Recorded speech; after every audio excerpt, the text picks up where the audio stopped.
ninde. Kwa kuwa katika hadithi shatueleza kama kuna mpinga Kristo. Na nituamenya uwari weneza ugwanya katika hadithi za Waislamu leo mumigani mutawya Waislamu inaonekana kuna mpinga Kristo. Harimu yitwa ugwanya Kristo. Ndio anaitwa Masih Dajjal. Ale mushara wamuita Masih Dajjal. Sasa huyo ni nani? Leo uyo Masih Dajjal ndio maana leo tunataka tumweke ninde tumuhishure tumushira Waislamu wamjue, Abaislamu wamumenye, Wakristo wamjue, Abakristo wamumenye. Na wale wote wasiokuwa na dini wamjue. Na wale wanafiza bahagaze wamumenye. Huyo mpinga Kristo ni nani? Uyu agwanya uwasizwe Kristo ni nani? Kuangalia. Nikatugende kuraba. Biblia baba. Ego. Twende kitabu cha barua ya kwanza ya Yohana. Nikaturabe ivyete vy'intumwa cya mbere cy'intumwa Yohana cyo yanditse. Mlango wa 2. Kigabane cha 2. Anga ayake wewe soma 18 kisha utaruka 22 hadi 23. Waraka wa kwanza ndio Yohana sura ya 2.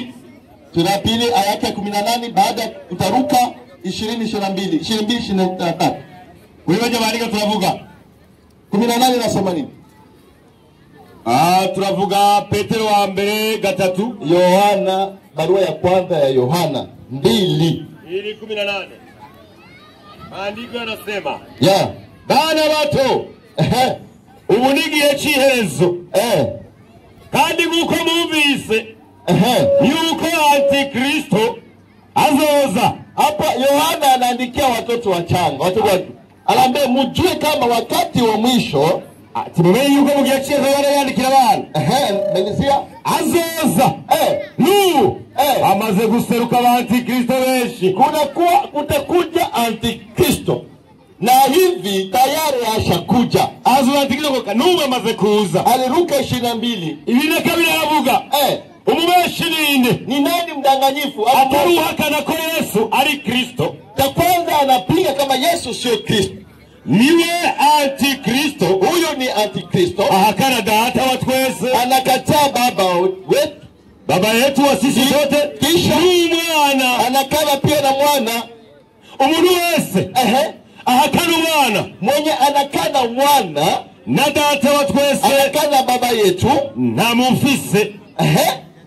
Maana inamaanisha Antikristo anapiga ta kwanza kama Kristo ipo, anakataa Kristo. Antikristo kwanza nini? Nuwakana ko Yesu ari Kristo. Ta pili icya kabiri anakana mwana na ubaba, kandi arahakana data n'umwana. Na hapo tutaangalia turaba katika dini mbili hizi, mbega muri aba bagabo bahanganye ngabo babiri, aba vitabu viwili viko hapa. Vitabu viwili ngaha. Tuangalie kitabu gani kinakana mwana na baba. Turabe gitabo gihakana data n'umwana nuko muvugije Yohana yabivugishije. Na hapo ndio tutajua mpinga Kristo ni nani. Utatubenya vyeruye neza ugwanya Kristo ninde. Kwa kuwa Biblia imetuambia vizuri. Kuko Biblia yatugabishije itubwira neza. Mpinga Kristo, ugwanya Kristo ni yule anakana mwana na baba. Nuhakana Yesu Kristo kwa umwana hamwe na data wa twese. Na tutangalia kama vitabu vitaonyesha kama wanani wanakana. Chatura mbega ni bandi babihakana. Nisomee Yohana hiyo mlango wa 4. Ikigabane cha 4 2:3. Iki anda moja. Aho nguna. Ni mwemu zose. Ndio. Ariko mugerageze imwemu ko zavuye ku Mana. Ati kuko bigira bavugishwa n'Imana benshi. Baduse mwisi. Iki aba ari cyo kibamenyesha mwemu w'Imana. Imwemu yose yatura Yesu Kristo ko yaje afise umubiri iba yavuye ku Mana. Kandi mwemu yose itatura Yesu icyo niba yavuye ku Mana. Asante. Kandi iyo mwemu iba ari Antikristo. Sasa hapo tunasikia kila wanatuambia tujaribu kila roho. Kitabu kizwa dusuzume mwemu zose. Na kila roho imwemu yose inajulikana kuna roho isiyotoka kwa Mungu na roho inatoka kwa Mungu. Ari mwemu z'abakozi ziva ku Mana n'izindi zitava ku Mana. Sasa Biblia yatuambia, Biblia tubwiye roho isiyokiri kama Kristo kaja kwa mwili. Imwemu yose itatura ko Yesu yaje yambaye umubiri, aje katika mwili, ko yaje mu mubiri. Hiyo sio roho ya kutoka kwa Mungu. Hiyo si mwemu va ku Mana data. Lakini roho ya kutoka kwa Mungu, ariko mwemu va ku Mana inakiri Kristo Kristo amekuja katika mwili. Inatura ko Kristo yaje yambaye umubiri. Inamaanisha bisobanurwa alikuwa ana hali nyingine yake tofauti. Yarafise ubundi buryo bwa kabiri. Kwa jinsi tunamuona ama tulimjua Kristo. Uko twamubega nje uko twamumenye. Hakukuwa na jinsi hiyo tunamjua. Ni yarameze uko tumuzi. Lakini roho itakayekiri kama Kristo hakukuja katika mwili, imwemu yote itazokuwa ko Kristo yaje mu mubiri.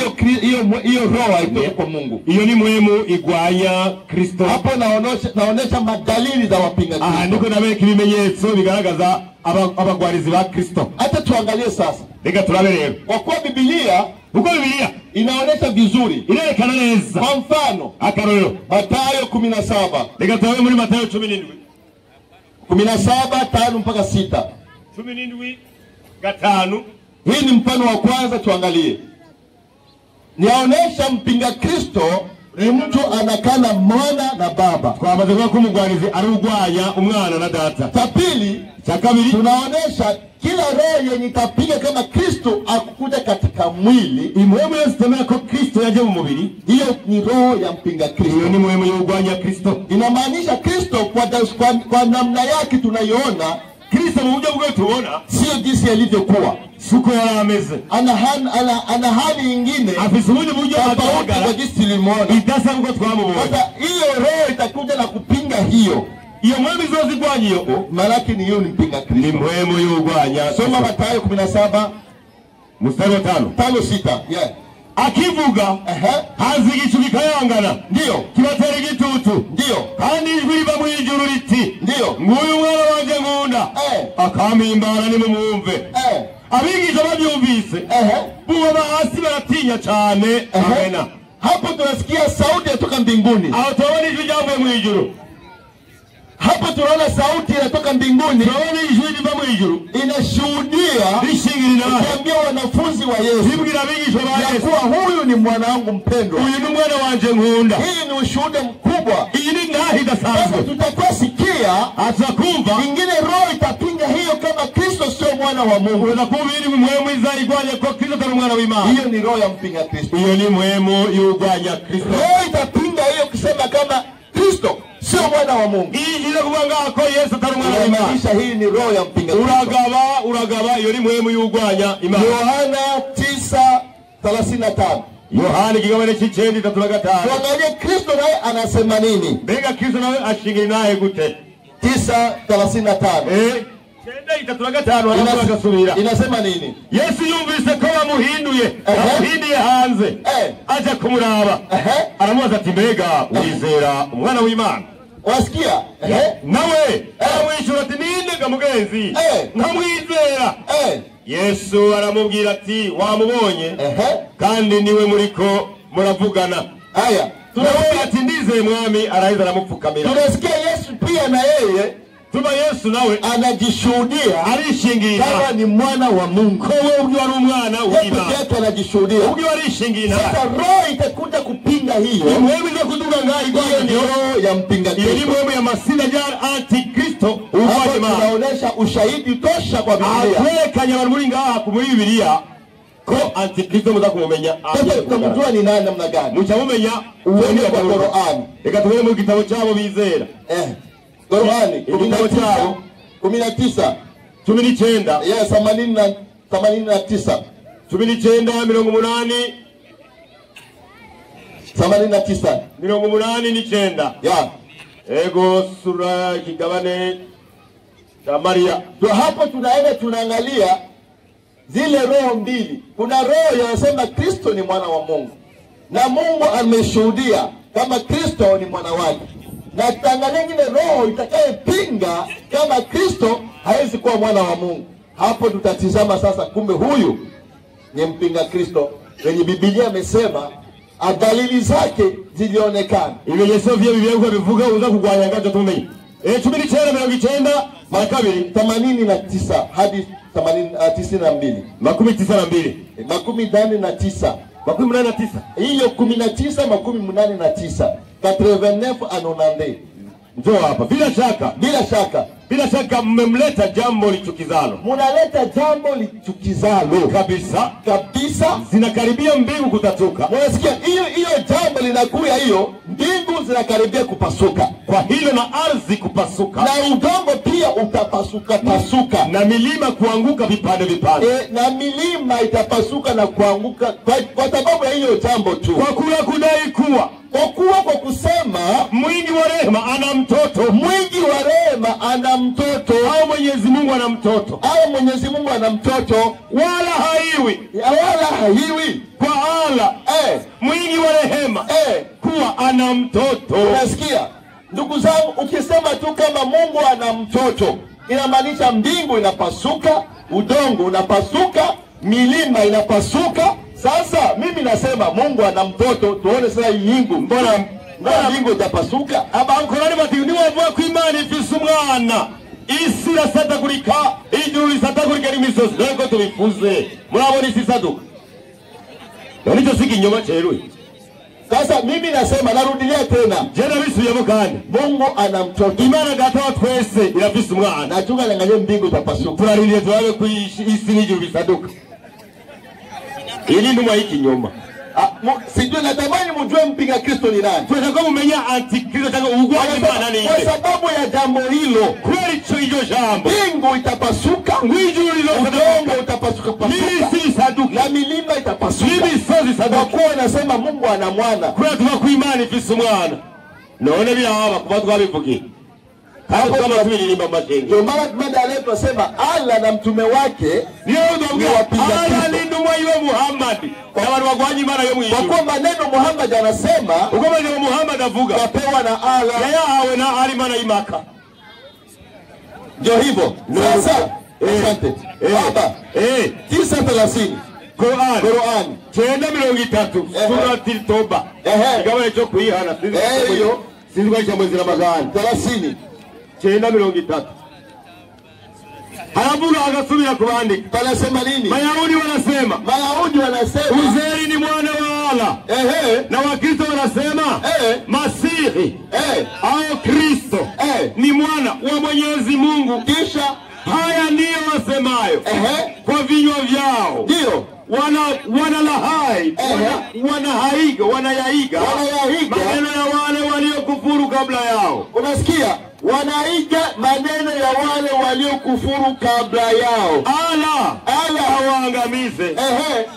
Wamegeuzwa namna gani hawa? Unaposema kama Yesu ni mwana wa Mungu, ukiuliza kwa Yesu ari mwana w'Imana, nasema unaiga maneno ya wale waliokufuru kabla yao. Ulikuriga na majambo y'abantu barogose imbere yao. Na tunajua mtu wa kwanza aliyosema habari ya kusema Mariamu atazaa mtoto. Kandi tuzi munazanyi inkuru ko Mariamu azobyara umwana. Na huyu mtoto atakuwa mtoto wa mwana aliye juu. Kandi ni umwana azokwita umwana w'umwami w'isumba byose. Ni malaika.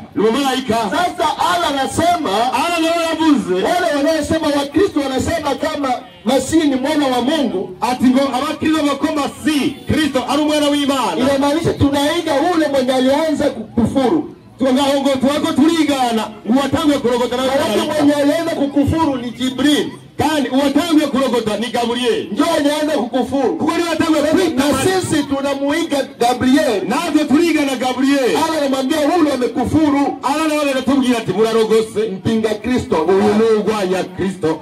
Mpinga Kristo wa kwanza ni Mahoda ja. Ni Allah mpinga Kristo. Uwa mbele ni Allah ni ntumwa yake. Hapo inaeleweka. Alikuwa yatahuri. Na cha pili ni cha kabiri. Tunaenda kwenye Qur'ani 112. 112. Haraka 112 Sadusi aya yake ya 3 na 4. Tunaangalia namna gani huyo Allah ni mpinga Kristo. Hakuna wengine, tutamwonyesha vizuri mpaka mwisho. Huyu ni mpinga Kristo. Na ndio maana wakwambia Uislamu unaposema mambo ya Kristo, hakuna hapo ni tatizo naingia. Ukisema mambo ya Ibrahimu hakuna shida. Uvuze Musa hakuna shida. Uvuze ibintu bya Abrahamu nta kibazo. Mugabo uvuze gusa Yesu mwana w'Imana. Unawizi kibazo. Kwa kuwa ni mpinga Kristo. Kuko ni mugwanya Imana. Haraka. Anasema Allah ndiye anastahili kusujudiwa. Anastahili kuabudiwa na kuomba na kutegemewa. Hakuzaa Allah wala hakuzaliwa. Wala hafanani, hana naye fanana naye hata mmoja. Hizo ni madalili yatakuonesha watu wanaotusikiliza ili tugomba kwerekana babatumviriza Kristo ni nani. Urugwanye Imana ariwe Kristo Matayo. Tuje muri Matayo. Anasema kama Mungu anasema huyu ni mwanangu mpendwa. Mungu sijuri bishingiri naye na maana huyu mwana wanje nguna kamimba. Kwa hiyo nenda kuangalia. Nikatubele kulawa. Aya alimwambia Muhammad. Mega anamwambia gute Muhammad. Yesu akukufa msalabani. Yesu aliyafuya kwa msalaba. Yesu mwenyewe anasema mimi ninakufa msalabani. Yesu ndiye aliyekozoa shika kwa msalaba. Anamwambia Muhammad hapana. Alakatamuga tiwe Muhammad oya nubyeme. Kupinga tu. Alagumagwanye ibintu byose byavuzwe n'Imana. Waislamu, Abislam. Huyu Masihi adai. Huyu antikristo ugwanya. Utafikia pasu nyingine. Huyu ni handi. Ni huyo ala uko na huyo musigiti niyo alali. Huyu ala. Ali musigiti. Kama hutaki ubakie huko, nibo kama kugumia huko musigiti kwa Masihi. Ingo kwa Masihi ya Kristo. Unavuga hakuna nafasi nyingine. Na hali muzokirira. Hakuna nafasi nyingine. Na hali muzokirira. Huyu wewe unasema Masihi adai haumjui ni nani? Uvuga Masihi adai nusu waliwe. Wewe unasema mlozi kumbe uko naye pamoja naye. Wewe uvuga mlezi kali muri kumwe. Sasa kwa hiyo nakwambia leo huyo Masihi adai mnasema huyo antikristo muvuga ni huyo ala wako. Niyo ala musenga. Na Muhammad ni ntumwa yayo Muhammad. Baba tumalize. Narudi. Turagaruka. Inge babanze bireguze nabona. Mujue kwanza hivi. Batwereka antikristo ni baraje kugira ngo bapingende Muhammad. Kama wakafiri bakomotsaga nyene Maka aho Muhammad yaba weri. Ariko kugira gutahura bakafiri abaribo n'abasilamu abaribo mushobora kubitahura utariga Qur'ani. Twebwe twaramaziyaga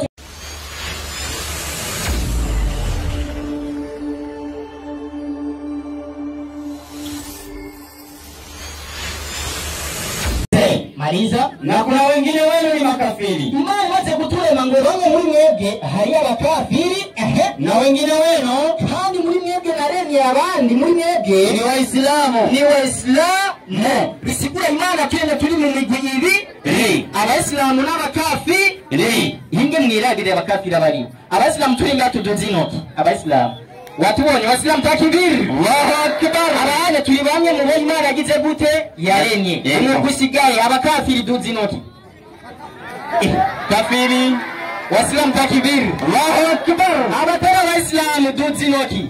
Abakafiri wabonye. Yego. Ela mmesilimu kiujanja. Ijisi mbora kweli. Kumbe Allah ni akiremye twese muri twebwe ari Abaislamu akaba n'abakafiri. Utari Uislamu seke uri mukafiri. Sabanyeni simwebwe nyene ni hao. Erega mwebwe nyene abuzukuru baba bakafiri batanguye. Yego kweli. N'abanyeni ijisi mbora baduha. Ivyo ni vyuzukuru vyabo. Sasa reka twigire mu kigwa. Yego. Ibi byose ni umwanda ariko ndakurako utari sini kigwa iki. Nayo iki cyari kigwa iki? Ekada.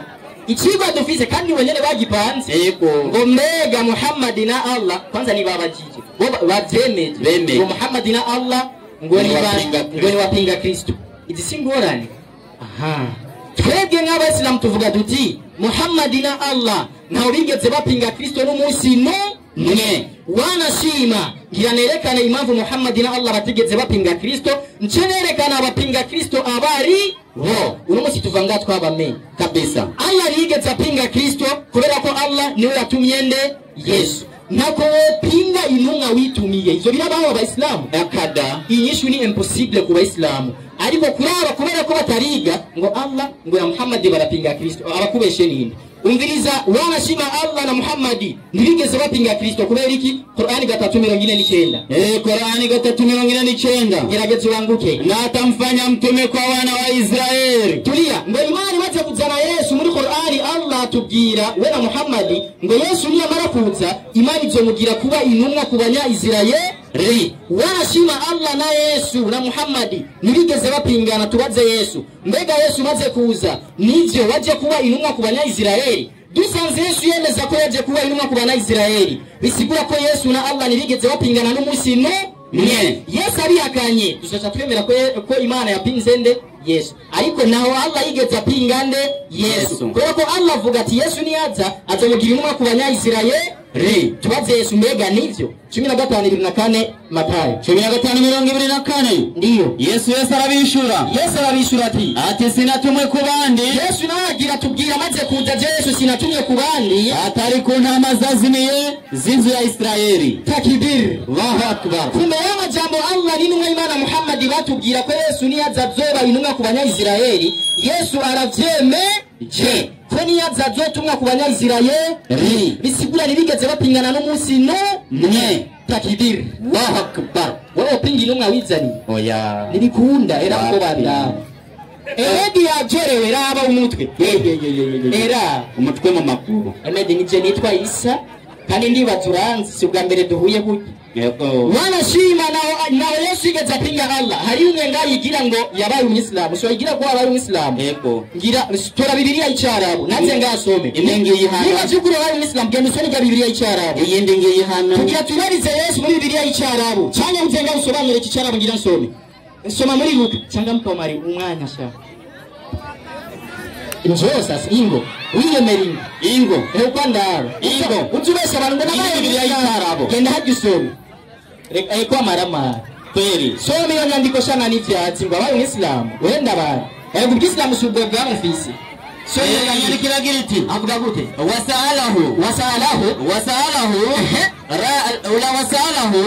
rali yabusi raisu ngico gihe umukuru yabajije Yesu ndiyo qara aramubaza avuga ati qala ayyuha al-muallim salih. Kweli kabisa. aramubaza ati ayyuha al-muallim salih. aramubaza mwigisha mwiza amubaza avuga ati mwigisha mwiza madha Yesu amubaza limadha kubera iki limadha limadha tad'uni salih kabisa kubera iki umamagara je ko ndi mwiza bandanya harabandanya abandanya avuga gute alhayata laysa ahadu salih illa wahida wa huwa niturahashika genda yawe nyene 19 gusa kubera umwanya sawa kabisa 19 ndiyo faqala lahu Yesu mutaramubwira uwo muntu avuga ati limatadiuni kubera iki umamagara swaliha umwiza laysa ahadu nta mwiza ariho laysa ahadu swaliha nta mwiza n'umwe ariho illa kiretse umwe wa huwa inde Allahu. Takbir, Allahu akbar. kumbe wa mwiza ugiye kubaza Yesu atubwira ko wa mwiza ari Allahu. Bisigura ko na Yesu yigishije ko Imana ari Allah kubera ko Yesu atigeze yapingana na Allah. Kweli kabisa. Takbir, Allahu akbar. mutize genda mwige turiga Icyarabu turaciga n'Icyongereza turaciga kugira ngo tubakure mu buzimizi n'igifaransa nino bikeneye uraza nane baza twanyege nituri ngaha turi hano Waislamu. Takbir, Allahu akbar. sasa nimba Allah na Muhammad na Yesu batigeze bapingana uwapinze Kristo ni nde kubera ko upinga Kristo n'umuntu nyene asingali nyingi upinga Kristo n'umuntu azoza gwanyane Yesu twamaze kubona ko Allah nigeze gwanya Yesu n'ikintu naki ahubwo Allah ivyo yavuze kuri Yesu na Yesu twabibonye neza ko yaravyemeje kubera ko batigeze bapingana. Umupinga Kristo rero ni nde ivyakozwe n'intumwa 26 ku murongo w'9 ivyakozwe n'intumwa zakaze n'intumwa 26 ndiyo ku murongo w'9 avuga gute inyandiko iragira iti changamka iragira ati avuga gute nanje ubwanje ngo nanje ubwanje je Paulo uwo ni Paulo ariko arivuga tugira turare antikristo wariwe naho niyumvira muri jewe yuko ngo Paulo yaho yumvira muri we yuko nkwiye gukora vyinshi birwanya izina rya Yesu ko kwiye gukora byinshi bigwanya izina rya nde ya Yesu Munyanazareti. bisigura mu vyumviro vya Paulo yari yumvira ko kiyo gukora byinshi bigwanya nde Yesu yari vyumvira bisigura ubwanya Yesu wese ni nawe antikristo yari vyumvira kubikora urangana twumvira yarabikoze cyane. Inyandiko rero irabandanya ivuga gute kandi ivyo narabikora nyene ngo kandi ivyo bintu bigwanya Yesu Paulo yarabikora bisigura mu majambo make Paulo niwe antikristo murabe n'abashigikira antikristo abemera Paulo baduze intoki abemera Paulo duze intoke abemera uwa mbere abandi bakuvuyemo ego kweli rindira gato niba aribo bavyemera ko Paulo vy'ukuri yavuze ukuri Paulo nawe akaba yaratubwiye ko yavuze ivyapinga nde Yesu. Bisigura ko Paulo ari antikristo. Aba nabo bakemera amajambo ya Paulo. Bisigura ko bose na Paulo yabo ari bo antikristo. Twaramutamena ni mwebwe nyine kabisa. Apana kubikwegera kwa Allah. Nako Allah yopinga inunga yiwe. Nigikunda. Wana shima Allah urare ikintu Allah yavuze n'abakristo muri nyamura za kucemera ko ari cyukuri 19 Qur'ani 19 Qur'ani iki kintu Allah yavuze ashingiri naye kuri Yesu n'abakristo muraza kuvyemera ko ari ukuri icemeza ko Allah tigeze apingande Yesu.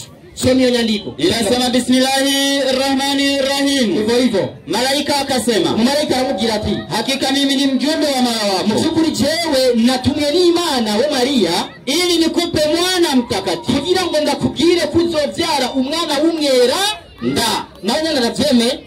Aha kuba yemeye ko Yesu yabari umwera nda bivuzwe nande na Allah. Bisigura ko Allah tigeze apingana na Yesu. Takbir Allahu akbar.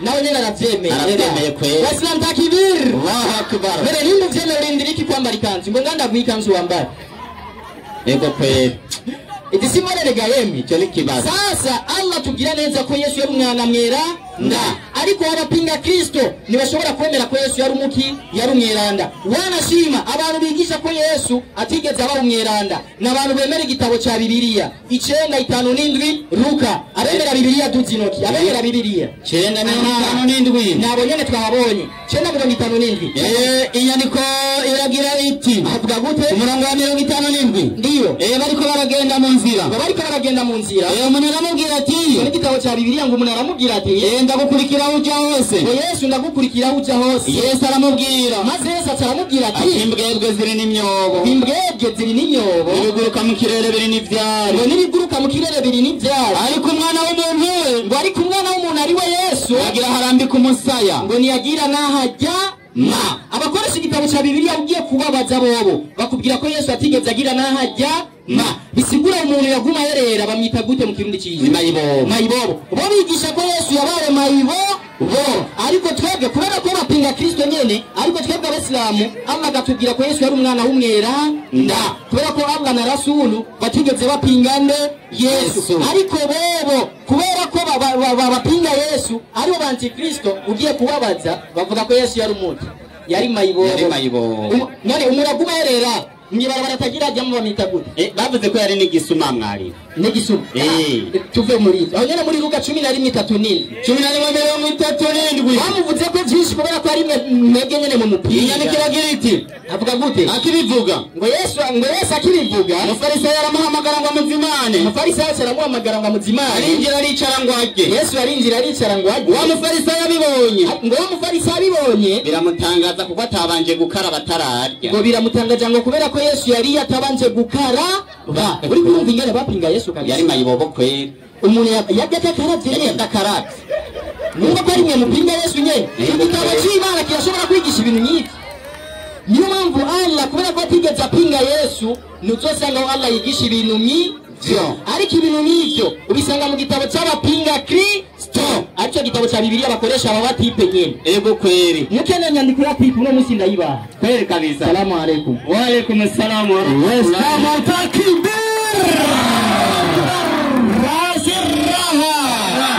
Islamu kuna mkono wa alaykum assalam wa rahmatullahi wa barakatuh. Imbere yuko ndamwishura ikibazo mwarimu ejo yasomye inyandiko n'aje kuyikosora ibuza abagore ko bagira gute bigisha tuyisubiremo ego twagiye mwarimu abikora hamwe 13 kuko Imana atari umuvurungano kuko Imana atari umuvurungano ariko ni amahoro ariko Imana ngo ni amahoro nkuko bimeze mu mashengero yose yabera ngo nkuko bimeze mu mashengero yose yabera abagore bacereze mu ishengero kuko batemererwa kuvuga iyo si Bibiliya nwe bayipinze ku mugaragaro kuvuga ngo sio bava mu ndindiro bapinze Bibiliya ku mugaragaro izuba ryaka agahaguruka ari umugore kandi abagabo bari hajya ejo yamubwiye ati mbere mwebwe mwabakaremwe ntimwemewe no kuririmba amashengero kuko Imana yanyu yabwiye mugere gute numwe siko mwarimu reka nanjye nakongera kwiye kuririmba baribo Yesaya 4:1 itanu na kane umurongo wa mbere. Umviriza rero Moza. Ririmba umugore w'ingumba. Ateye umugore w'ingumba genda mu rushengero uririmbe. Ririmba umugore w'ingumba utigeze kubyara. Haririmba abagore b'ingumba batigeze kugira gute? Kubyara. None abakristo bose ko baririmba n'abagore b'ingumba. Turi kuririmbe. Turi kuririmbe. Turi kuririmbe. Turi kuririmbe. Yego. Wowe utigeze kuramukwa. Timoteyo wa mbere 2:10. Timoteyo wa mbere 2 ku murongo w'icumi. Kenda mwishura. Yego kweri. Kabisa. Timoteyo wa mbere 2:10. Gira 10 nari munyarutse. 11. Inyandikira giriti. Igira ngo iki? Umugore yigatekereje. Bibiliya guhanuye Moza, wewe uje hano ni wiyige ugize gute? Utekereje. Wigutekereje komeza. Agamburuka gose. Ugamburuke cyane. Ariko. Sinkundira umugore ko yigisha. Wese bamutakimbi. Wasirugira umugore ko agira gute? Ko yigisha. Moza rero ugira gute? Kwigisha. Homa yapinze bibiri. Ya. Cyane ko ganze umugabo. Abagabo bafite yaraganje. Wewe ukazwe n'umugore uri umugabo. Ntabwo ko kazi kisake ihari. Bekarenda mwishure. Acarasoma muri Qur'ani, yasomye Qur'ani 3:4. Subira bene niko bwarimo. 3:3 kaya ya 4. Yego. Aya inasema Bismillahirrahmanirrahim. Acha kwizina ry'Imana nyene imbabazi nyene impuhwe. Inasema manimo. Yego. Mwenyezi Mungu. Naam. Hakumweka mwanadamu 3:4. 5. Inasema waiteni kwa ubini, waiteni watoto zenu kwa ubini wa baba zao. Maana huyo ndio uadilifu mbele ya Mwenyezi Mungu. Ati ubwo rubwo butungane imbere y'Uhoraho Imana rugira byose. Acarabisha ikibazo kuri Yesu. None se wa Yesu ngo ni nde? Reka manura kubwira base wa Yesu ngene bangana muri Bibiliya. Amacengera kamwigisheho cya Qur'ani. Sibyo? Kweli. Umviriza se wa Yesu wa mbere. Aho muri Bibiliya? Kubwenge bwa Moza ngenda bwereke se wa Yesu muri Bibiliya. Twagiye muri Kolosai 3:29. Kolosai. Matayo 1:1. Matayo 1:1. Yego. Igitabo kidondera ukuvuka kwa Yesu Kristo, umwana wa Dawudi. Uyu se wa mbere. Wa kabiri Luka 1:47. Luka 1:47. Yego. Luka 1:47. Yohana. Yohana yego. Yohana 1:47. Umviriza se wa kabiri. Inyandiko iragira iti. Wumvirize. Wumve. Ku murongo wa 47. Yego. 4:5. Yego. Inyandiko iragira iti.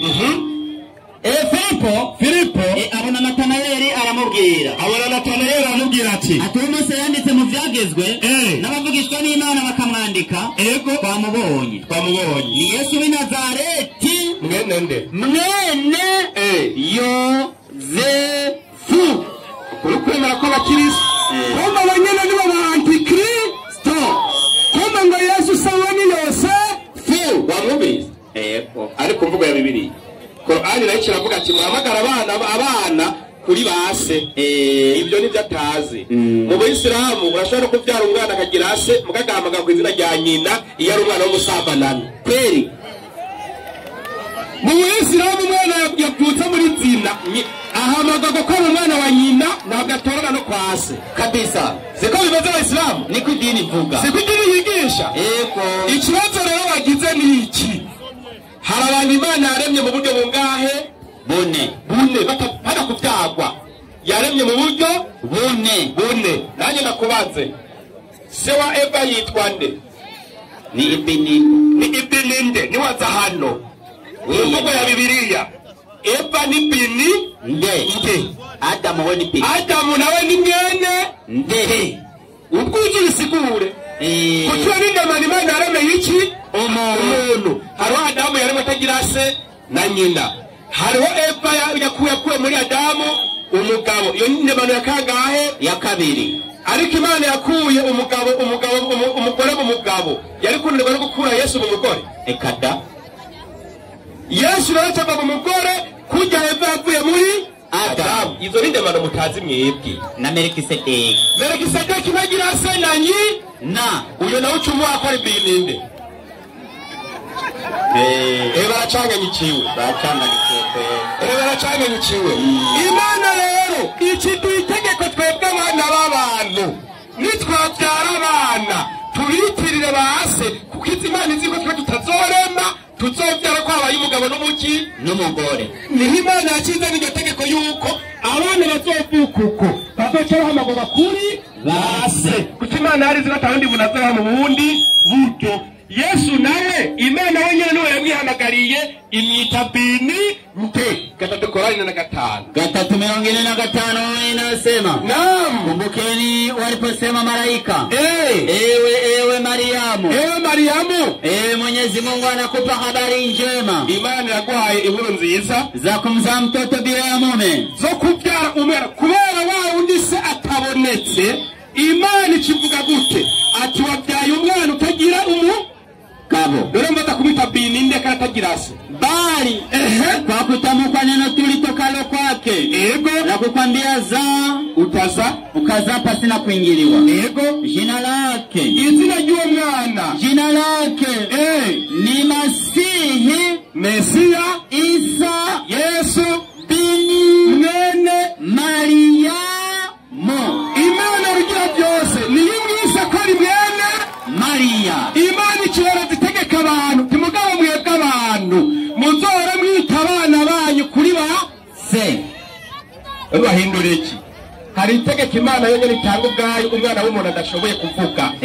Hari ubushobozi Imana yonyine ifise ikiremwa muntu adashobora kumuhereza kabisa. Uwiseye Maria mwene Yesu mwene Maria nuhora Imana rugira byose. Kandi twebwe Abayisilamu nta gupinga abapinga Kristo nimuze muvuge ko Yesu afise atari mwene Maria. Nimwatubwira ati si mwene Maria muce mutubwira ati ni mwene na ka hama tubahonde ujya ko nagateko. Salamu alaykum. Waalaikum Islam utakiri Islam kuja nini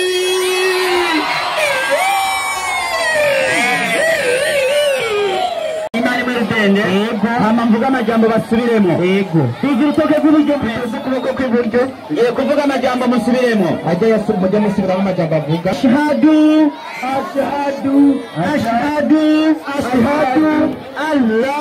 Allah ilaha illallah wa ashhadu anna Muhammadan Abdullahi wa rasuluhu wa ana Isa bin Maryam Rasulullah. Nemera umutima wanje mvugishije ururimi rwanje fata Imana ikwiye gusengwa by'ukuri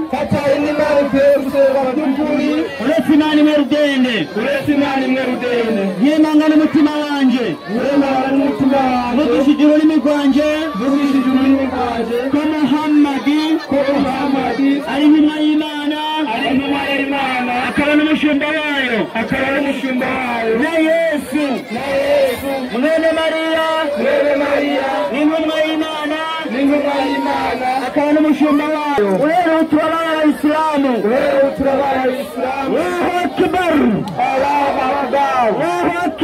Allahu akbar. Alaykum wa rahmatullahi wa barakatuh. Wa alaykum assalam wa rahmatullahi wa barakatuh. Ayasindayumva. Assalamu alaykum wa rahmatullahi wa barakatuh. Alaikum assalam wa rahmatullahi wa barakatuh. Aho ni sawa rero. Wa Kristo haleluya. Aha, ndumva barahari bose kabisa kandi bimeze neza. Kandi ni byiza cyane. Ndaryohewe cyane gukigwa cyatowe n'Abakristo. Baratoye ikigwa baravuga bati hagati ya ati Allah n'intumwa yiwe Muhammadi nibo baba bapinga Kristo. Bapinga Kristo. Siko gayewe yavuze. Acaragenda mu gitabo cyitwa Harun wa Marjana hera kuri hadithi paje 1904 ihadithi 1855 kugira ngo atwereke uwo Masihi Dajjal canke Antikristo uwariwe. Kweli. Siko yavuze? Ego. Yamaze gutwereka uwariwe none nk'umusomyi wagarutse gutubwe ngo ni Allah. Ari wabanje kwerekana uwo Antikristo ariwe Masihi Dajjal muri Harun wa Marjana yabona umusomyi w'ukuri. ugacitana Allah ukamugira Masihi Dajjal kandi Dajjal wa musomyi. Ano tujya turabera abantu ko abasomyi ko ibyo bariko baravuga bitari ko batabitahura. Ni probleme. Musomeri wa hadithi umvirize. Inasema hadithi ya Anas radhiyallahu anhu. Hii hadithi yake inaitwa Anas. Urumva iravuga ngo iki? Amesema Mtume sallallahu alayhi wasallam. Inuma y'Imana Muhammadi yaravuze ati unyumviririze. Hagati ya Allah n'intumwa yiwe ngo ninde mupinga Kristo. Uyu Dajjal yamaze kuvugwa. Uri karamwigisha ni intumwa y'Imana Muhammadi sallallahu alayhi wasallam. Ni wari karigisha wandi Kristo cyangwa Masihi Dajjal uwariwe komeza. Amesema yaravuze intumwa y'Imana Muhammadi hakuna mtu aliyetumwa isipokuwa amewahadharisha watu wake. Ati nta ntumwa y'Imana nimwe yigeze itumwa itagabishije abantu bayo na mwenye jicho moja mrongo. N'uyu muntu bafite ijisho rimwe giwe rihumye. Eleweni menya yuko kuwa yeye hana jicho moja. Ati wewe ntabwo afite ijisho rimwe, na hakika ati byukuri Bwana wenu ati Imana yanyu hana jicho moja, ntabwo ifite ijisho rimwe.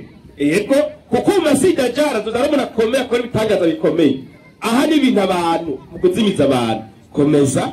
Inasema yego kati ya macho yake uyu muntu Masihi Dajjal ijisho rimwe rihumye irindi rikanura. Hagati yiwe kati ya macho yake yego pameandikwa neno kafiri. Handitswemo ijambo nde kafiri. Mushobora kubimenya urasoma hadisi zose. Aratanga ngo rimwe rirahumye ngo irindi rirakanura.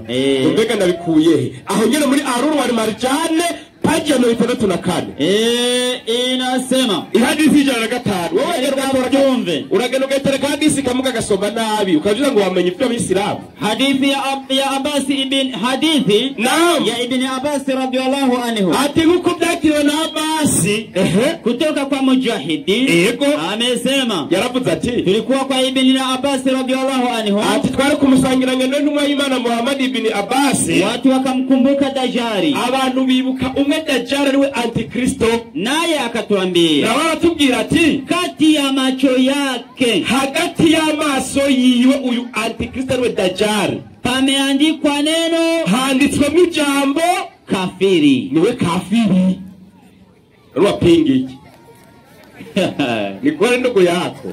Ni ndugu yake. Handitse kafiri. ihadisi rukambera yumvise rafiki yake mukambera yumvise ndabizi yaho yagenda fatanye mbereka ngo handitse ngo muruhanga ngo kafiri ngo niwe Allah ya nukuri wagwiriye amazuru navyo tagaho uterateranye kandi bikunda oya kabisa twe turabihizi rimwe rirahumye irindi rirakanura ariko afise ijisho rimwe hagati na hagati y'irikanura n'irihumye handitse kafiri upinga uyu niwe yavuzwe na Allah n'intumwa y'Imana nge Muhammad yuko azotazimiza abantu izindi hadisi ziranatwereka n'ingene azoza kuneshwa n'uwitwa Yesu aricyo gituma Imana yabitse Yesu mw'ijuru utabizi uzote kwigisha uyu nyene azozagwane na Yesu amunesha mu muryango wa Palestina. Hadithi ziriho turaguye hadisi n'ibihumbi 10 ego kwera uwo niwe bita Masihi Dajjal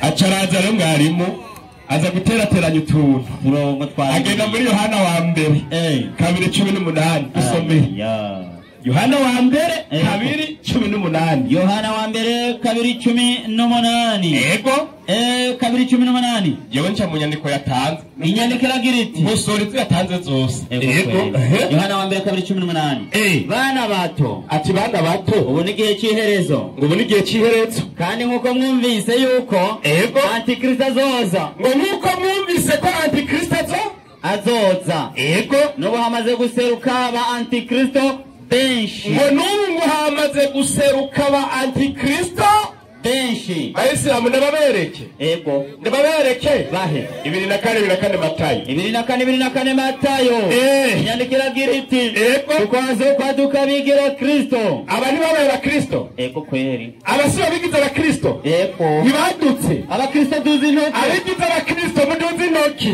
doza ngo nawo waramaze kwaduka aricyo gituma twaba twita ko ari abakafiri none izina si ryari ndi ba antikristo ese abageni ego kwe yemwe abaye ba kristo ryari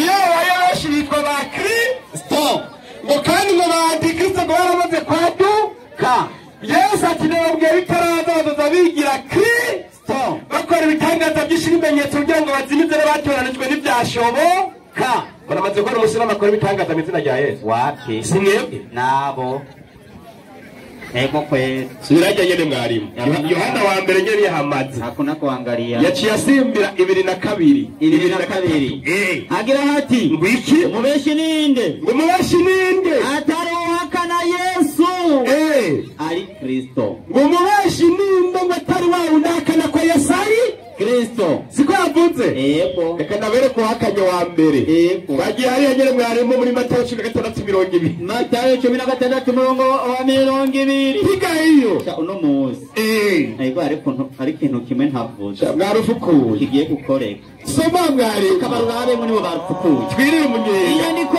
iragira iti muri Bibiliya maze yihanikiriza abigishwa biwe Yesu yihanikiriza abigishwa biwe ngo ntihagire umuntu babwira ko ari we Kristo yemwe igomba mugabo zawe wahakanye wa mbere ninde iwe nyene ngo wahakanye wa mbere hakanye ko yitwa Kristo ninde Yesu kumbe ngo ni wa antikristo jameni turakora ibibazo biriko barandagaza ngo ni Kristo ni bande biriko barandagaza Yesu ngo ni Kristo kandi yarababuki intumva zamaho ni bande nizo ntumva zamaho si mwebwe ziriko zirapyandagaza ngo Yesu ngo niwe Kristo niwe Kristo Luka 2:1 Luka 2:1 inyandiko iragira iti kandi iminsi 8 ishitse ngo akebwe bamwita Yesu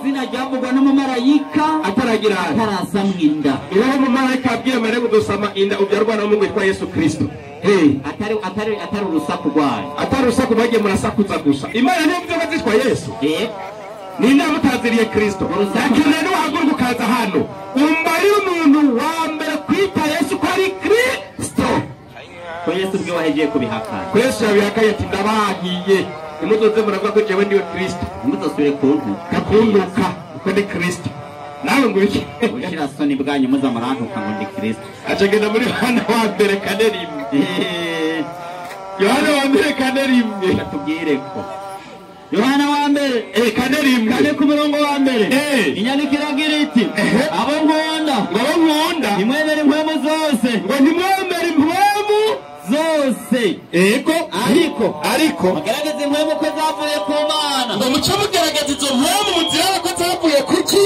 ku Mana jameni so batubwira ngo bafise mpwemu ngo twe nta mpwemu tugira ngo ni bya mpwemu ngo navyo tuzi yani Bibiliya tumeneye ibanga iti abazoza barabwira ngo bafise mpwemu muzoze muragerageza izo mpwemu nicyo gituma n'ubutumwa turazigerageza kuko abigira bavugishwa n'Imana benshi badutse abigira bavugishwa n'Imana benshi bagize baradutse jameni ejo twabonye witwa Paulo yadutse avuye mu bugaragwa kandi Yesu yavuze ngo niwe wabwira ngo mvuye mu bugaragwa ntimuze mwemere si baje yigisha Kristo atabone bavugishwa n'Imana nkawe ntimuze mubeme komeza harabandanya kuko badutse mw'isi kuko ngo baradutse mw'isi iki abaricyo kibamenyesha mpwemu w'Imana impwemu yose yatura Yesu Kristo ko yaje afise umubiri iba yavuye ku Mana reka yemwe reka yaje ari umuntu reka yaje afise inyama hariho yivuga ko yaje ari igiti hari impwemu irababwira ko Yesu yaje ari urubu nibavuga ko Yesu ari urutare nabo umva bise umubiri yaje ari urubuye aravuga ko Yesu ari urutare naduze urutoki Yesu ari urutare duza aravuga ko Yesu ari igiti umuzabibu duze urutoki aremera ko Yesu ari amazi abemera ko Yesu ari ubugari umutsima babivuyemwo kumbe za mpwemu dusanze ari abanye intabwo impwemu zabo zavuye ku Mana kuko nibemera ko Yesu ari urubu muyabone mwe mutavuye ku Mana zemera ko Yesu yaje ari umuntu afise umubiri abyagwa na Mariya abyagwa nande na Mariya nkuko na abaci abishingira nayo muri Korani abwigeza mupinga oya nukuri Korani 3:4 na 5 3:45 inyandikira gira iti mupinga Kristo bani abana mutu oya kwe oya nukurana hoja inyandikira gira iti igira ngo iki nigihe abamarayika bavuga bati Imana ije kutwibutsa tikabaka bagira bati ewe Mariyamu ewe Mariya mu byukuri Allah uhoraho Imana rugira byose araguhaye inkuru nziza y'ijambo rimuvuyeko araguhaye inkuru nziza y'ijambo rigizene rimuvuyeko yuko uzovyara umwana yitwa yuko uzovyara umwana yitwa nde Masihi Isa Yesu mwene Mariyamu azogira icyubahiro ngaha ku isi no mu buzima budahera hemwe umuntu avuga ko bise icyubahiro ngaha mu isi no mu ijuru aba yagupiye wapi wumva abana mutume barigera bapinga Yesu oya ta kumbe Yesu ni umwana wa Mariya kandi bivuzwe na Allah ni intumwa y'Imana Muhammad twagiye mwarimu acaragenda muri Matayo 17:5 17:5 ego ubutumwa bwanditswe na Matayo yarutsa mwarimu asike mwanya muto ego nukurire kanagezeyo 17:5 inyandiko iramubwira iti ngwiki akivuga hazi igicu gikayangana kibatera igitutu ijwi riva muri nyagicu riti ngo uyu mwana wanje nkunda akampimbara ngwijwi riva muri cyagicu ngo uyu mwana wanje nkunda akampimbara acara dusomera ngo Korani mirongo myinshi ahera mu gihe cy'ibiranga Imana ngo ntigeze ibyara ngo Allah ngo yapinze ngo Yesu kuko ngo Yesu ngo atigeze ngo abatigeze avuga ko Yesu ari umwana w'Imana jengira amaze abakristo bose bari hano icyubahiro cy'Imana gisumba byose Imana irabyara canke irarera umbi Imana zabo zabyawe n'aba kuko Imana yaremye abantu amanini koko birabyara bisigura ko Imana y'abakristo yabyawe murabahakanye n'ukuri zina murarikora murabakafiri b'ukuri Imana yabifise sifa nk'iy'ibikoko kumbe Imana yanyu irabyagwa mbega iyo Imana irinzi ibyara yabyaranye na nde kuko Imana nituma abantu babyara icyubahiro cy'Imana irare abantu baba ko Imana icyubahiro cyayo irema baduze urutoki nanjye ndimo gendo wa mbere kwe wabonye yego nukuri kw'Imana wabonye yego n'abakristo ari inyuma babihinde takbir Allahu akbar acaravuga ngo Yesu mu gihe cyavuye mu ijuru uyu n'umwana wanje nkunda akagera gute akampimba Yohana 6:5 mbega Yesu ayo makuru niyo canke n'igihugu canke n'urusaku reka twibarize Yesu ushaka kuvuguruza 5:37 naam yandikiragira iti kandi data yantumye Yesu yaciye ababwira bose kuvuga ngo icyo cyavuye mu ijuru Yesu arababwira ati kandi data yantumye washingira intahe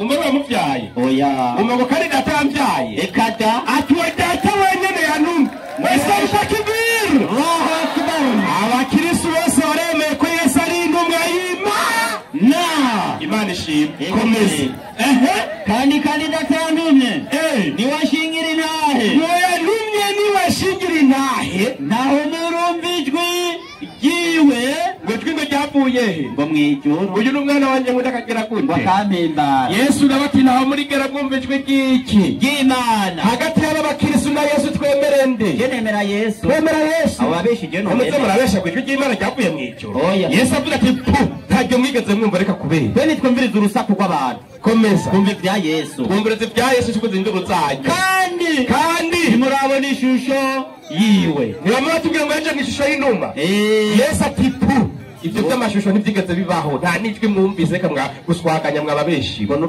n'urusaku ego pe acegera muri Korani 19:89 nahavuye wahavuye acegera muri Korani 9:30 waqalatil yahud Uzair ibn Allah ati abayahudi bavuga ko Uzair ari umwana w'Imana niko bavutse ariko ngiyo ibyo n'ibijambo biva mu minwa y'abantu isomere shayo nibwebwe ryoshe reka iyo aya ndayisome no kuri aya 30 naam abayahudi bavuze bati Uzair ni umwana w'Imana ego ni umwana wa Allah ego n'abanaswara nabo bavuga bati n'abanaswara mwebwe bamuvuga muti abanaswara nyene ati Masihi Isa mwene Mariyamu ngo Mesiya Yesu mwene Mariya umwana wa Allah ni umwana w'Uhoraho ayo n'amajambo yo ku minwa yabo ayo n'amajambo yo ku minwa yanyu kuko mwigana imvugo z'abahakanyi kuko mwebwe mwigana imvugo z'abahakanyi Imana n'ivyari Imana irarema z'abahakanyi bo hambere mwe mwiganye abahakanyi ba mbere mugera mushinga inteko ko Imana yavyaye Imana ntivyara Allah yarabatikije kubera ivyo bijambo uje n'abambere kubera ivyo bijambo bisesema Imana yagize gute Allah yarabatikije Allah yaramaze kugira gute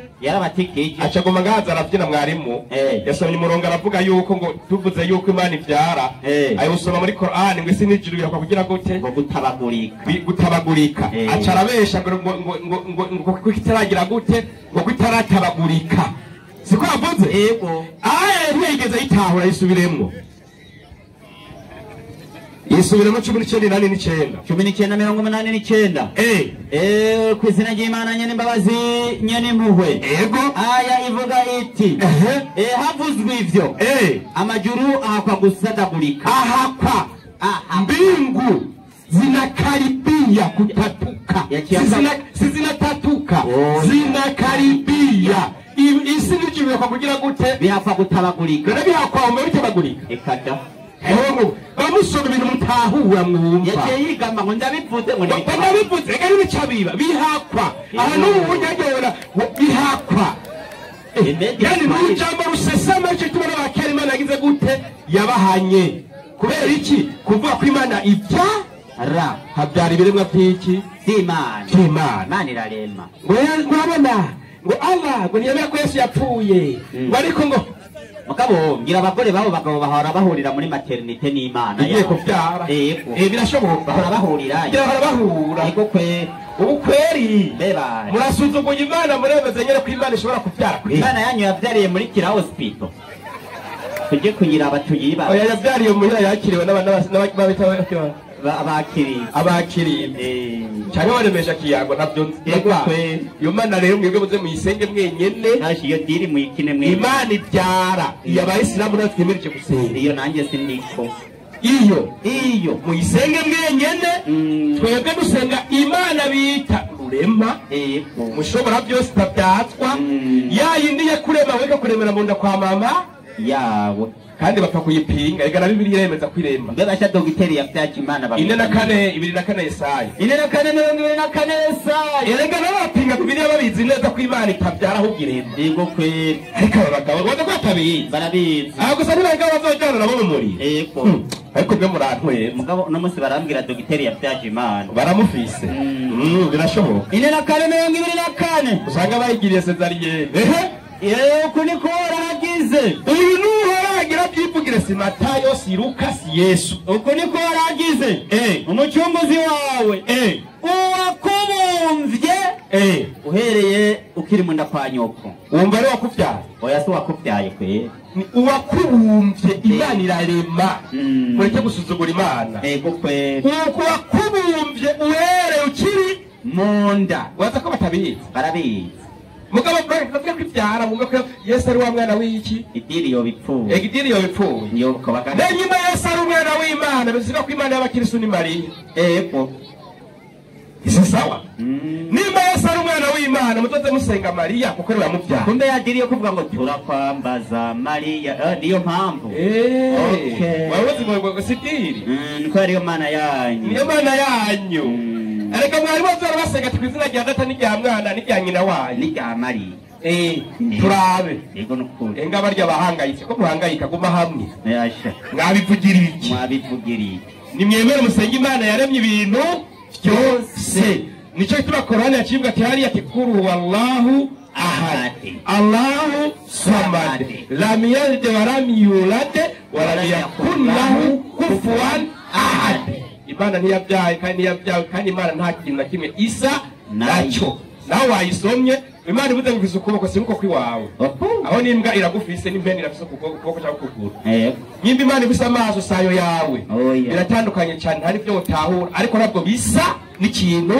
na kimwe nikibirengeye kweli ubitahure utabitahura urindira umuriro. Assalamu alaykum wa rahmatullahi wa barakatuh. Wa alaykum assalam wa rahmatullahi wa barakatuh.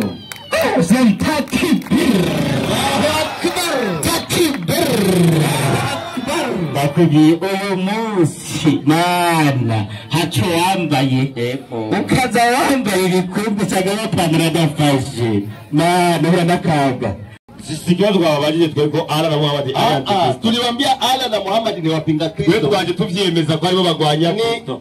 Affirmative form. Nukuvuga ni imvugo nyemezi ya kusema Allah kuvuga ko Muhammad mtume wake ni ntumwa yiwe ni wapinga Kristo, ni anti Kristo. Na bahati nzuri kandi bakogiza yeye ni Haji.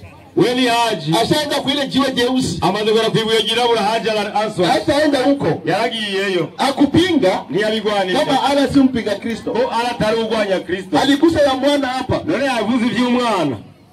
Yabivuze ko. Hakukataa. Ni yavyanse. Tumtepee makofi huyo bwana. Tumuha mashi umugabo kabisa. Hakukataa kama Allah na Muhammad ni wapinga Kristo. Ni abiyakanye ko Allah na Muhammad ari banti Kristo. Mimi nilisema hivi. Tena vuze gutya. Maneno Muhammad alisema yote. Amagambo Muhammad yose yigishije. Ametosha kwa Allah. Yarakuye kuri Allah. Na ndio maana tunasema Allah, kwa tuvuze ko Allah na Muhammad mtume wake ni ntumwa yiwe. Ni wapinga Kristo. Bose n'abagwanyi b'Imana. Imeanzia kwa hadithi. Nataka kuri hadithi. Baba rudilia hiyo hadithi. Reka tuisubiremo kandi. Ona jinsi anakwepa. Na huko yaikwepye. Isome hadithi. Inasema hadithi ya Anas radhiallahu anhu. Inasema nini? Amesema mtume SAW. Hakuna mtume aliyetumwa isipokuwa amewahadharisha watu wake na mwenye jicho mmoja mrongo. Mtu wa kwanza kuna mtu wa jicho moja. Jicho moja mrongo. Kisha eleweni. Kuwa yeye ana jicho moja. Huyu mtu ana jicho moja. Na hakika Bwana wenu. Kisha akasema hakika Mungu wenu, Allah wenu hana jicho moja. Hana jicho moja kati ya macho yake. Sasa kati ya macho ya Allah pameandikwa neno. Kunaandikwa neno kafiri. Sasa yeye atamani kukwepesha hapo. Wewe kulikwepa ngao. Hadithi iko wazi. Hadithi inuma ya kati ya macho ya Allah. Hagati ya macho imana ya Allah. Anaonyesha macho ya Allah. Au macho ya Allah hana jicho moja. Ana macho mawili. Lakini katikati ya macho yake mawili hagati mu ruhanga kunaandikwa neno kafiri. Aisee jambo kafiri. Ndio maana nilisema umuhakanyi. Mnakimbia mvua baharini. Ndio nawe muhungira imvura muruzi. Wewe unasema huyu ana jicho moja ni kafiri. Mungu atuviri jicho limwe ni kafiri. Na wewe mwenye kuna macho mawili naye ni kafiri. Nui imana yanyu nyene halafu ni kafiri. Sasa none nikaonesha nderekana. Baba twende kwanza kwenye Qur'an. Kamata hii kitabu hicho. Tuangalie huyu kafiri ni nani? Ilianda aje na vijendeka aje kuhusu kafiri. Bega kafiri yatanguye gute vyageze gute? Uende kwa ukurasa wa 17 aya ya kwanza. 17 aya ya kwanza. Ufafanuzi wake. Inasema nini? Riwaya ya Burulai. Ya Burulai ile inasema nini? Anayeweka zaidi mazingira. Na kukubalisha. Burulai anashimira kumugaragaro no kwemeza. Yuko induma Muhammadi yarafise satani kuva kivuka. Satani Muhammadi alikuwa anatangia anazaliwa.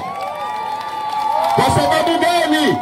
Sasa ikiwa Muhammadi amezaliwa na shetani, niwe Muhammad yavuga ya satani. Alikuwa na shetani tangu amezaliwa. Ubaba munda ya Amina. Nini mtaponea wapi? Ndio mzokia. Baba ukurasa sura ya 4 aya ya kwanza. Hii.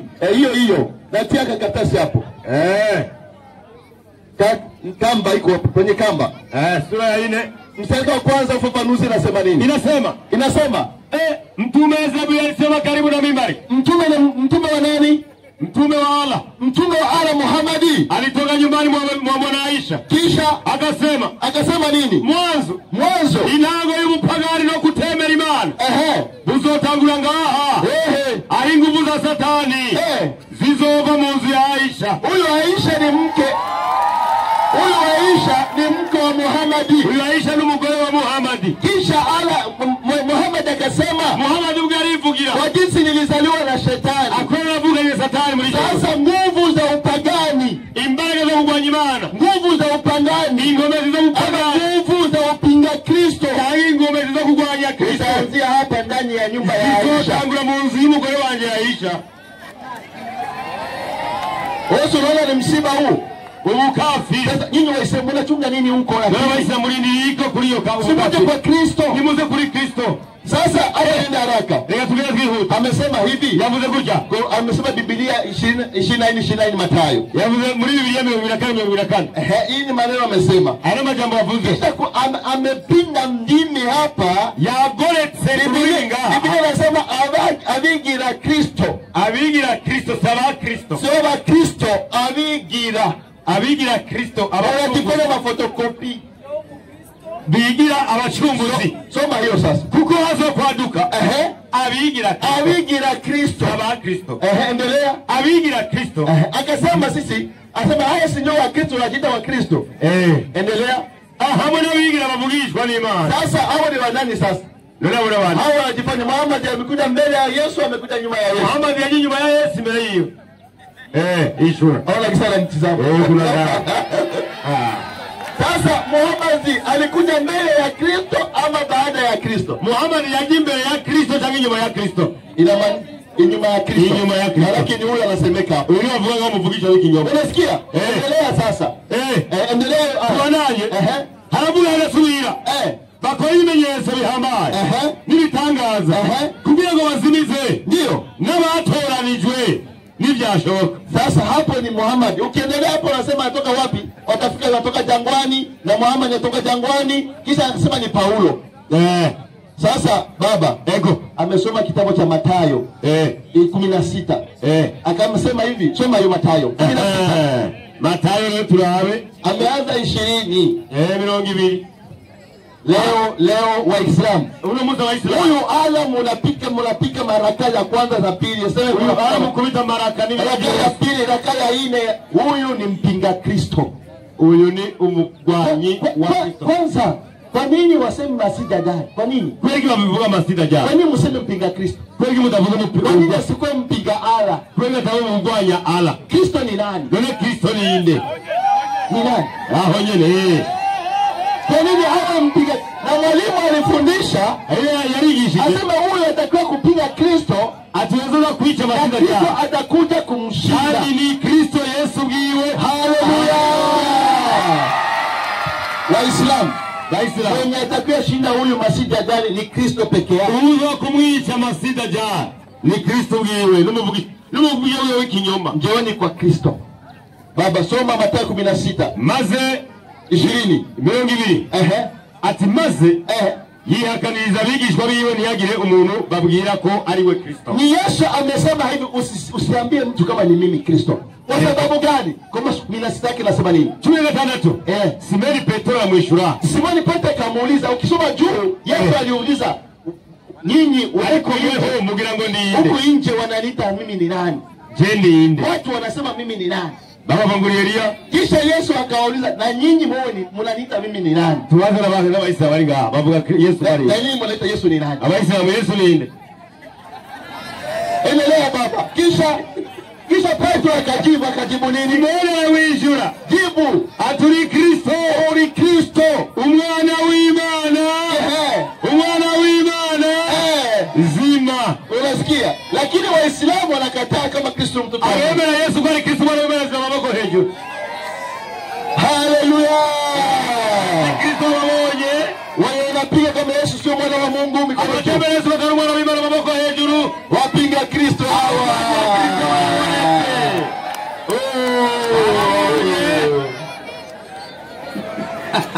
Sikabumu naisha. Baada tutaipigi. Mimi naenda inaisha. Wazee tukungani mzee. Mimi naisha. Bila bila hezi. Sio shaona wapinga Kristo. Nani wenye wagonya ni wao. Unakubali Yesu ni mwana wa Mungu? Amebeba Yesu kama mwana wa Mungu kama mako hejuru. Wanakataa. Amyanze. Wapinga Kristo. Awanti Kristo. Sasa ndio hiyo. Ndio Yesu akamwambia, "Nikuweza wabwiye nyinyi mshajua. Mwe mwabimenye. Sasa mwikae kimya, msiambie. Mugigumizemo kwanza murindire." Hapo umeelewa? Abatahuye abagwanya Kristo bariho. Akasema hivi, aseme Yesu aliambia wanafunzi, ngo Yesu aliambia Mayahudi, yabwiye ngo Mayahudi, aseme hakuna mwenye alimsikia Mungu. Ngo naliwe yumvise Imana. Nilisema Mathayo 17, Mathayo 17, Mungu amesema huyu ni mwana wangu mpendwa, ni mwana wangu nkunda. Kisha akatosha Luka, atatanga Luka, akasema kama Wayahudi asema nyinyi hamkuwahi kusikia sauti ya Kristo. Ngo na hamwe igeze kuba kwa Kristo. Huyu hakuelewa. Wanafunzi walisikia sauti. Abigishwa ku musozi barajumvise. Amena. Wanafunzi walisikia sauti. Lakini akamwambia Wayahudi, abwira Abayahudi, ninyi mtasikia sauti. Mwe murumvijwe. Sasa mnataka nini? Wanataka nini? Ayana hawaelewa. Ndugu yangu, huyu ni aje? Nataka mfunze huyu bwana. Msomaji. Kuna maji hapa? Haya mazi. Kuna mtoni hapa? Yego. Nitambatiza mu izina rya Yesu. Na akiogopa baridi, niyatinya akiogopa baridi, niyatinya kwa kanye, mimi nakubali kugaramia nichemushe. Tuwewe tunagura makara tuyashoshe. Wewe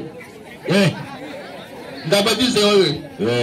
Sasa tuangalie Biblia inatuambia mpinga Kristo ni nani na ataishia wapi? Reka turabe antikristo ni herezo jiwe. Na huyo nabii wa uongo n'umuvugisha wewe w'ikinyoma ni babiri. Ni wapi? Ya baba Ufunuo wa Yohana. Ibyahisho Yohana 20:10. 20:10. Haravuga agasubira. Itarishia hapo 1000 alulu igihumbi. 1071 Ego. 10 turavuga. Kandi umugwanizi ari wa antikristo. Huyu antikristo mugwanizi yabazimiza aterwa muri cya kiyaga cyaka umuriro w'amazuku kirimo na cya gikoko na wamuvugishwa w'ibinyoma. Turona bazobazwa ku murango no mwijoro ibihe bidashira. Na baba muelewe vizuri. Tugomba ko mutahura neza. Huyu shetani, huyu antikristo anasema atatupwa ndani ya moto. Huyu anatikiza zote mu muriro. Na huyu mnyama wa uongo hamwe ni huyu mvugisha w'ikinyoma na nabii wa uongo ni mvugisha w'ikinyoma. Ndio maana tulisema ndio tuwavuze Allah na mtume wake Muhammad ni ntumwa yiwe wapinga Kristo na bagwanya b'Imana. Tulijua hao wanapinga uongo sana, wanataka kuba hindu ndimi cyane. Muhammad anadanganya, Muhammad anabesha. Kwa sababu gani? Kubera iki? Biblia inasema huyo atatupwa motoni. Biblia tugekonga mvugisha w'ikinyoma mugwani. Na Muhammad naye akasema, na Muhammad anavuga huyu mwenye alinipatia maneno, uyamaya ya majambo, huyu ananipatia sema ufunuo, uyamaya ngo niishurirwa, naye anaishia motoni na wazoja mu muriro. Wewe unaabudu Mungu mwenye anaenda motoni. Wewe unasengemea ndio mu muriro. Kisha wewe utapona. Ndio uzokira. Baba somea hapo Alulu wa Marijani inasema nini? Ukurasa wa 1071 inasema nini? Hadithi 1810. Hadithi ya Abani bin Malik radhiallahu anhu inasema kuwa mtume SW amesema. Unasikia mtume amesema, Muhammad amesema, Jehanamu itaendelea kusema. Jehanamu itaendelea na kuuliza. Kuna nyongezo? Kuna cha kuongezea huko. Mega nyongera hizo muri Gehenomu. Kugezaho. Allah subhanahu wa ta'ala. Huyu Allah aliyenipatia wahayi azoshira mu ikirenge ciwe muri Gehenomu. Kisha nini? Aho Gehenomu izotuvuga ati ndahaze. Nizindi ngingo ziwe kumbe ana ngingo zingine. Abisa nizindi ngingo ziwe bavako atasanyo kintu. Na zile sehemu zake zingine zote zitakusanywa wapi? Zote pamoja Gehenomu. Sasa sikia kapona. Wewe uzokia niba anazoja muri Gehenomu. Baba kwa zingine watasema baravuga Musa aliongea na Mungu kwenye mbona Musa yaraganiye n'Imana. Wewe unadanganya. Ninde yakubesha? 78 Qur'ani baba. 79 hanya ni ari muri Gehenomu. 78 74 78 78. Natamani kuambia Waislamu hii ni mafunzo ya bure kabisa, hakuna malipo. Kwa kuwa hakuna mwenye atafanya nini, hakuna shehe ama imamu atakwambia haya maneno. Nakwambia bure kabisa. Sasa ni wewe ugawe. Mimi sitalipisha pesa. Yesi ndatoza mahera. Shehe hata kwambia hii. Bali kumusikiti nazo kwigisha ibi. Watu ambao wafurahi reka banezerwe. Umuntu uri kurinjira 20 20 78 20 inasema nini? Na milima itaondolewa. Vente yake ndio. Vente. Na hakika Jehanamu inawangoja wabaya. Kisha na inasema vende. Inasema nini? Na ni makazi ni chicaro cha waasi. Sasa kwa nini Allah ataenda huko? Cyabakora inzira. Kwa nini Allah ataenda huko? Nibeki arazogera mu kibanza inzira. Ni makazi ya wabaya. Jehanamu ni kibanza cy'abakora inzira wahasi. Cyabahakanye. Sasa kwa nini aende huko Allah? Nibeki arazogera muri gero mu kibuga. Jehanamu itasema kandi gero muzovuga. Nimeenea kabisa. Ndahaze. Lakini ngene. Hapa atata mifano hapa. Atazana ururunga. Aseme president akiingia mbimba. Ngono president yinjiye mu mbimba. Maana anakuwa mfungwa. Ngona ari mboga. Hiyo mfano ufanani hata hiyo ukaba nibisa gatoya. Wakwambia Jehanamu bavuga ko gihano inafungwa milango. Izo chayuga anamaze kuinjira. Ikiwa president aingia mbimba, niba president yinjira mu mbimba. Wanafunga milango. Baleta mugarana. Wale ndio anakuwa mfungwa. Wewe kuna wali mfungwa. Si ni kweli? Ndio sivyo. Si ni kweli? Akiingia ndani ya prison, agia muri prison. Na wanamfungania huko. Baleta mugarana. Wake naye anakuwa mfungwa. Na wacha limbohe. Lakini aliko aliingia ndani. Yaringiye. Ala mkasema, gero bichavuga. Imeenea. Mu vyukuri cyo arindiriye kiringiye. Waislamu unakwama wapi? Mukwamiye he? Huyu mnaabudu wewe kila. Iyi mvugo musenge misio. Mpinga Kristo. Wewe ugwanya Kristo. Akuje hapa na azenga aambie Waislamu, abwira Waislamu kama nakataa, kama amuko wapinga Kristo, nima tena kama bagwanye b'Imana, akuje hapa na azenga awaambie nyinyi, ababwire tangu leo Waislamu, kuna Waislamu mjue kama Allah na mtoto, mumenye ko Allah afise umwana, awaambie hivyo. Ni avyemeza kama kusema hivyo, niba nalibabwiye wanakataa wanakataa baravyaza, lakini wanani anti Kristo abari ba masida ja baba Mathayo 17:5-6 tuparudilia hapo. Mathayo 5:17 maandiko yanasema 15:6. Mathayo 17:5-6 maandiko yanasema 17:5-6. 17:5-6 tunamchanganya nyinyi nao. Angalia hao tena. Inasema maandiko. Inasema nini? Kivuga hazi kitu kikayangana kibatera igitutu kandi yuriba muri nyagicu riti uyu mwana waje nkunda. Huyu ni Mungu anasema akampimbara. Unasikia? Ni mumumve.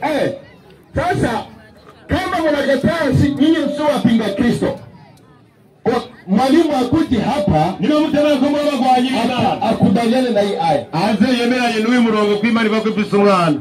Mkubaliane na hii. Mukikataa mubyanse bake nyinyi wapinga Kristo. Mwese satumenya aho tubashira ko muri abagwanya Imana ivugukuri. Wangapi wanakubali wapinga Kristo? Wangapi? Ni bandi wabera kwa anti Kristo.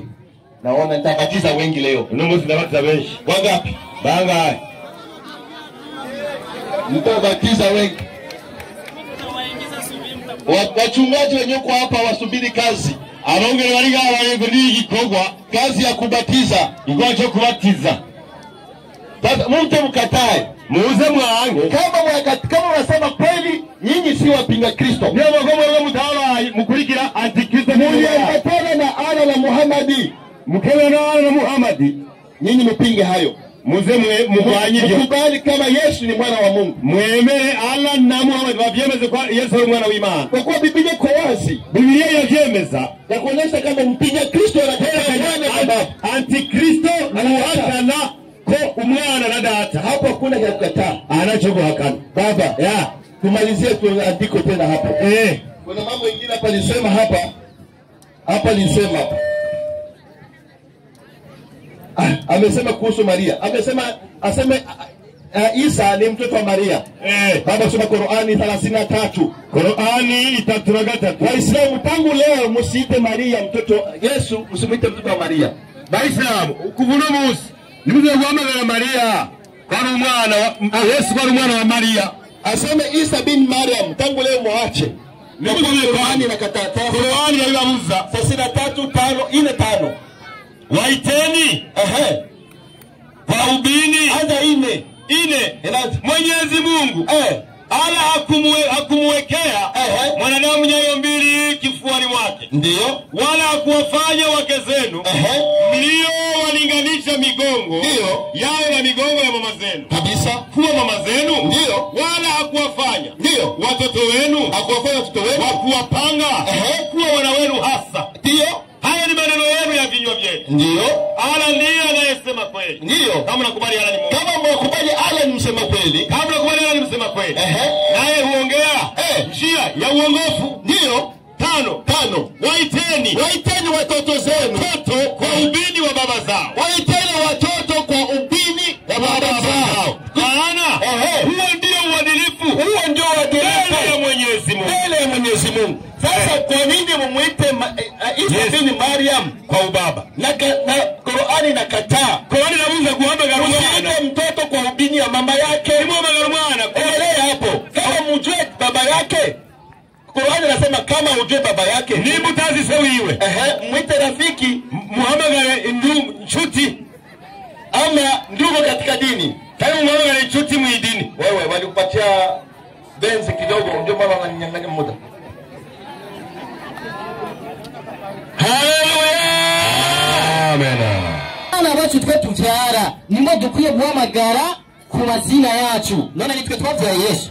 Ikada. Ikisingora ikibazo. Waislamu takbir. Allahu akbar. Yana Kiswahili kigumu kuelewa. Andiko iko wazi. Waiteni watoto zenu. Yesu ni mwana wacu. Ikada. Hengere ya maramari. Ndaba. Ikisingora regayeni. Waislamu takbir. Allahu akbar. Avuye ngaho acaja mu kindi kintu kibi. Ikindi kintu kibi yavuze ngo Allah azokwinjira mu muriro. Je namuravye burya na mutwenzi. We warasomye. Isubiremo iyo hadithi. Asigaye minota 10 umbwire. Hey. Asigaye minota 10 utunsinyara. Hadithi. Al-lu'lu wal marjan hadithi giumiki. Hadithi giumiki ya majana 810 page 1071. Inasema havuga gute? Hadithi ya Anas ibn Malik. Iyo hadithi yaitangashaka kwerekana ko Allah azokwinjira hehe mu muriro. Ico ni Giswahili. Utazi ama ngo ni professeur arigisha abanyeshuri. None je ndatangara nk'umunyeshuri wigisha nyene ukamigisha mu Giswahili ari jenje kugukota noca ndaguwa 06. Inasema umviriza gato rimira gato. Waislamu takbir. Allahu akbar. Rindira mundani ya gato. Iyi hadithi yaitanze ashaka kwerekana ko Allah azokwinjira mu muri mwese murazi Giswahili ndazi mu Rugombo Giswahili murakizi kandi neza. Na muntu n'umwe ashobora kubahenda ku Giswahili. Nshaka mwumvirize nidusanga ijambo ko Allah azokwinjira mu muriro tutatuvyemera. Ariko no munsi turabigisha hadithi tubigishe ni Giswahili. Soma tubigishe. Inasema avuga gute? Hadithi ya Anas ibn Malik radhiyallahu anhu. Hadithi yake na Anas ibn Malik ama inaweza jiro imani ile kuriwe. Kwa Mtume sallallahu alayhi wasallam amesema. Ngo Imana Muhammad yaravuze ati Jahannam ngo umuriro itaendelea kusema. Ngo umuriro uzobandanya uvuga. Je, kuna nyongeza? Mpaka Allah subhanahu wa ta'ala. Mpaka Allah gushikaho Allah subhanahu wa ta'ala atakapoweka humo unyayo wake. Atakapoweka. Ni Kiswahili. Kuna kuweka unyayo na kuingia. C'est deux choses différentes. Waislamu takbir. Allahu akbar. Acha niwape mfano. Reka ndabaisho ndabaka rero. Umviriza karero karinga. Jongiye mu nzu yanje sivyo? Ndio. Nshise imbere y'umuryango. Nacieshira ukuguru mu muryango wanje maninjiye mu nzu. Wapi? Ninapoweka unyayo kwenye mlango wangu nakuwa nimeingia ndani. Hakuna. Subira kuishuri huko ndani. Genda wiki. Waislamu takbir. Allahu akbar. Bandanya. Hadithi inaendelea. Hadithi banda mvuga gute? Atakapoweka unyayo wake. Sasa Allah amaze kugara ni wazo kugara n'ukuguruki amaze kugara umuryango wa Jahannama. Na hapo utasema awenye Jahannam isochivuga kat inatosha maliza. Na kwa nguvu yako na zile sehemu zake nyingine. Tulia. Hawenye atasobanurana nali ndo sehemu za Allah. Jahannam ndio ina sehemu, zile sehemu za Jahannam zingine na zile sehemu zingine za Jahannam hivyo zitakaribiana. Waislamu takbir. Allahu akbar. Hadithi rasobanutse ariko ingorane ntiyaje abarundi bavuga kutiga biragati ndwa subira kwishuri w'igiswahili. Jahannam ifite imiryango myinshi cyangwa nganda kikwigisha no musinganye kweli kabisa. Kuna kuweka na kuingia vitu viwili tofauti kweli. Sasa wewe hivi kuuliza swali, unapoweka mguu nyumbani kwako na kumeingia ndani kwa tayari unasikia kwa akili yako kama mbona vuze nyawe wewe jenze kugukota 0600 kweli kabisa wallahi kuko ni ngora reka twibanganirize abari n'ubwenge baratahura sivyo kabisa tubanganye n'ibindi ubundi bucafu yaciye azana ataraza kugira ibindi bintu atanga ya hadithi maskini ya Mungu ngo Allah handisweko ngo Allah muranga gwiwe handisweko ijambo kafiri twe twababwiye kuva kare iga hadithi niba tagiswahili mutahuye wallahi shaka abantu bari nga mwumvirize hadithi neza nitwasanga hariyo Allah kwari bazo kwandika kafiri tuja tuvyemera nsomera hadithi urupapuro page 64 hadithi ya 5 tumvirize neza Allah chanye kwa rinde uchangamke inasema avuga gute page 64 inasema 64 page hadithi 5 inasema hadithi ya Ibn Abbas radhiallahu anhu hadithi ya Ibn Abbas radhiallahu anhu kutoka kwa Mujahidi amesema tulikuwa kwa Ibn Abbas radhiallahu anhu bicho gihe twari turi kwa Ibn Abbas imeza gira imani bekuriwe watu wakakomboka Dajjali maze abantu bacabiruka Dajjali naye kandi akatuambia kati ya macho yake ngo maze uyo muvugishwa cyanye iyo ngendani ya Rasulu acaratubwira ati kati ya macho yake huyo Dajjali si Allah kati ya macho yake huyo Dajjali pameandikwa neno kafiri hii hadithi sinaeleweka kweli hadithi ratawuritse gusingorane kuri mwebwe nyene ergana giswahili muzi subira ku ishuri mwige kuri mwebwe mushobora kubitahura kubera ko giswahili atacoba ariko kuri giswahili hadithi imeze neza Dajjali niwe zo kwandikwa ko kafiri atazana hadithi yiwe ngaha ayikuye mu gitabo cyitwa Mayunga uri kurumva twe mu Islam cyo gitabo Mayunga nawe agikoresheje ngira ndagikubitishe wewe nyene yazanje ubwo rutabugitwa baraje kugira ngo bapingende Muhammad kama wakafiri bakomotse nyene Maka aho Muhammad yaba ariko kugira gutahura abakafiri abaribo n'abasilamu abaribo mushobora kubitahura utariga Qur'ani twebwe twaramaze